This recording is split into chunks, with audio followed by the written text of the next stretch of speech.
For today's video, gusto ko pong i-share sa inyo isang malupitan at epektibong paraan ng pantanggal po ng ating peka. So, hi guys! Welcome back muli sa ating channel.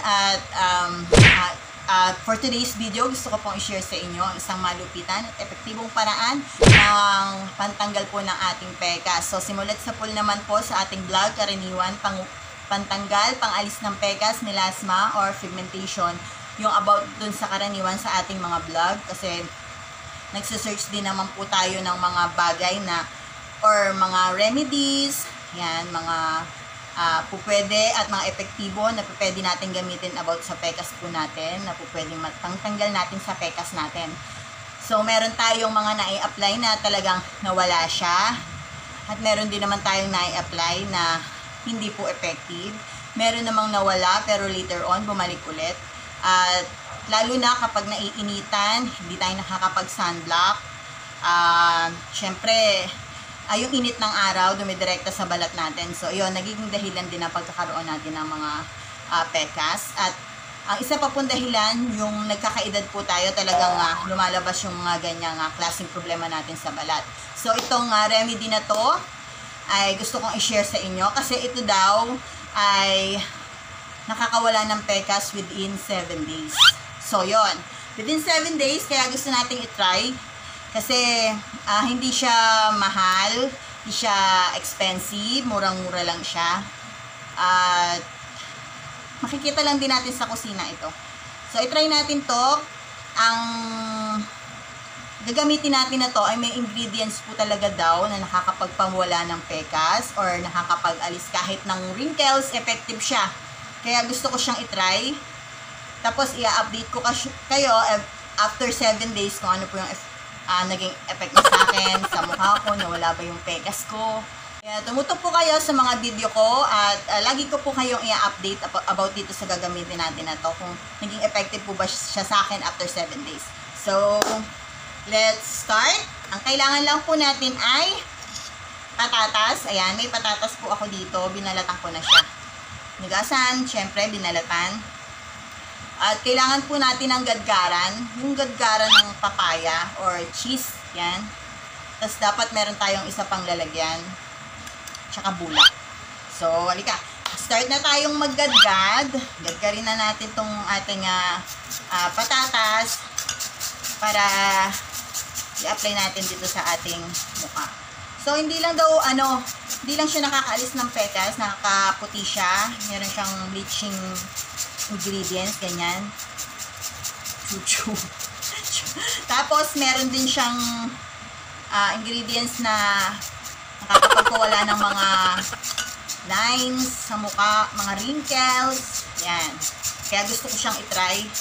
Nung mapanood ko to, talagang parang kating-kating na akong gawin at i-share sa inyo kung totoo ba siya. So, after 7 days, malalaman natin talaga siya kung ano yung effect niya sa mukha natin. So, eto, meron na tayong nagadgad dito. So, yan. After natin maggadgad, ang gawin lang natin, yung iba, ang ginagawa lang nila, hindi na nila ginagadgad, parang manipis, hinihiwa nila ng manipis, tapos i-gaganon-ganon lang nila sa mukha nila. Pero mas okay to, gagadgarin nyo, tapos pipigain, yan, para kumata siya. Pipigain mo siya. Mas mainam siguro kung meron kang manipis na tela, panyo. Pero okay na dito kasi kumakatas naman. Malakas naman tayo. Yan. So, ayan. Pagkatapos natin siyang pigain, kailangan natin yung bulak. Yan. May bulak tayo dito. So, sausaw lang natin yung bulak dun sa patatas. Tapos, ipahid natin dun sa mukha natin. So, ang pag-apply naman, hindi kailangan na medyo madiin. Hindi naman kailangan ganun. So, kailangan lang naman na yan, ano-ano mo lang siya. Tapos, make sure na puro pataas o kaya parang yung pag yung pupunga. Yan. Para ewan ko din. Hindi ko din alam yun. Pero lagi ko yung napapanood kahit sa pag-makeup or pag-apply ng mga bleaching cream, ganyan, collagen. na na kailangan puro pataas or ganyan pa round. Nakikita nyo yung bakas ng pekas. Bakat ng pekas. Konti na lang siya dati kasi buong-buo siya dito. Tsaka maitim na maitim siya. So, wala akong ginagamit kahit anong ngayon, bukod nga dun sa sabon ko na Kojic-san. So, yan. Tapos ito, ngayon ko tinry. So, tingnan natin kung talagang effective siya after 7 days. So, pag nakita nyo na siyang medyo madumi, pwede nyo yung palitan yung bulak. So, ang liit, kung gusto nyo, pwede nyo siyang, kahit nga sa braso, pwede kung talagang masipag kayong maglagay, pwede siya sa paso. So, excuse me, braso. Yan. Tapos, yan. Diba? So, basta make sure nyo lang unan yung applyan yung mukha nyo bago sa leeg kasi mas marumi yung leeg natin. So, yan. Ang dumi na niya, Grabe, sobrang dumi niya kasi galing ako sa labas. Nag-rolling tayo dahil yun ang natin ngayon, hanap buhay natin ngayon. So, pwede ka pa ulit kumuha ng isa pang bulak. Sausaw mo lang dun sa extract ng ating patatas or potato. Yan. Para dun sa mga potato. Yan. Tapos, siguro mga 15 minutes, ganyan, pwede mo na siyang balawan.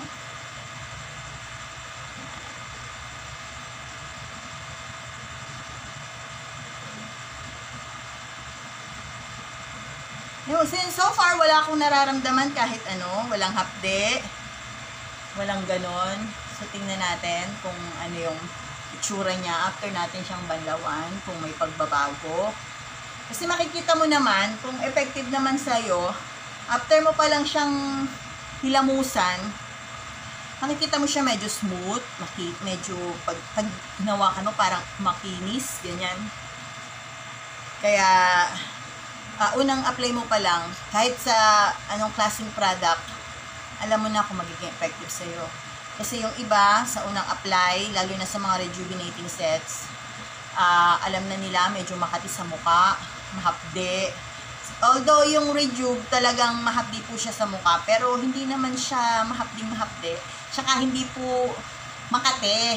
Hindi siya yung hindi ka dapat magpapantal kasi pag nagpantal ka or namaga yung mukha mo, ibig sabihin hindi siya hiyang sa'yo, hintuan mo na. Parang ganun din sa mga ganito, sa mga home remedies. Hintuan mo din kung alam mong hindi siya effective sa'yo. Kung sa unang apply mo, first day ng apply mo, since 7 days naman yung sinabi na magiging effective. Ayan, maingay yung aso, pasensya na. Chichi! Ay, Chichi! So, wait, maingay siya talaga. Pasensya na. So, ayun. Asan na ba?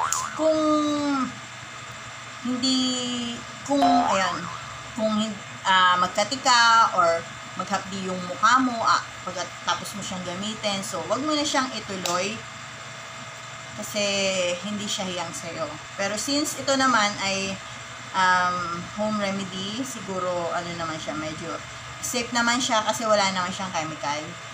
Fresh naman yung ginamit nating patatas or potato.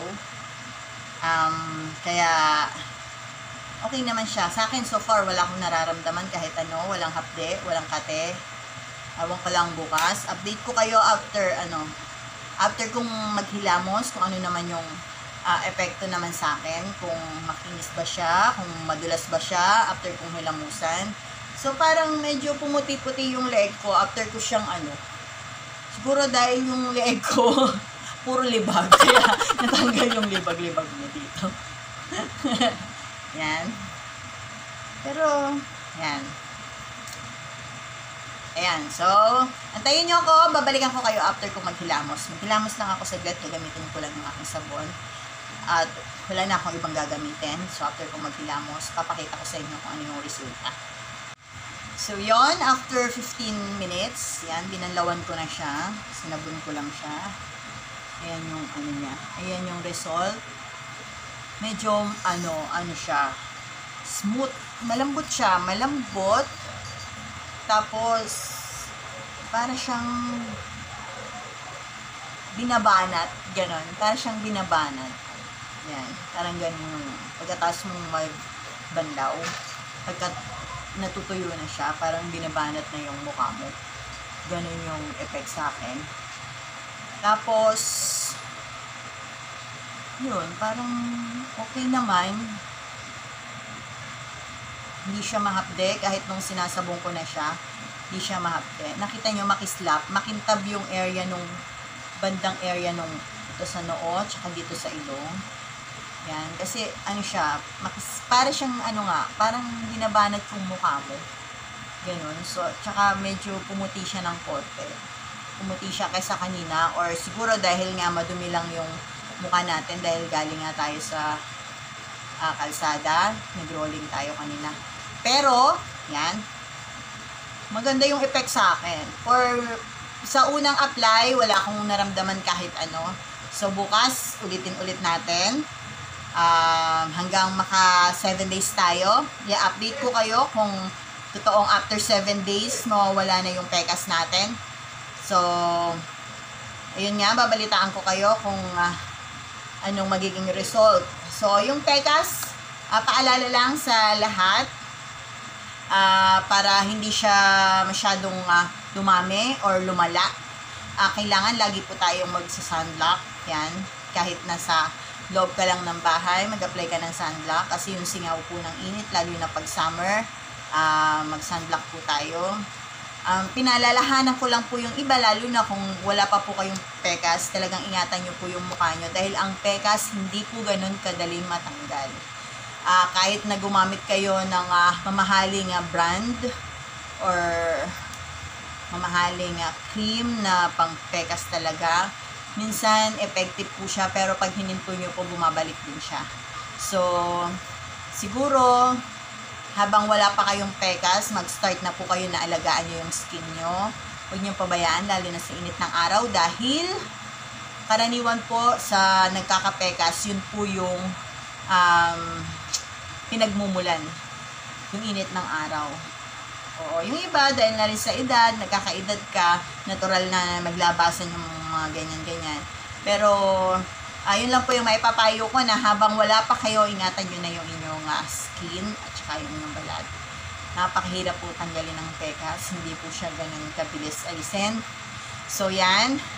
Update ko na lang po kayo after 7 days kung ano po yung magiging result nitong ating patatas para sa ating pekas. So, yun lamang mga ka-business.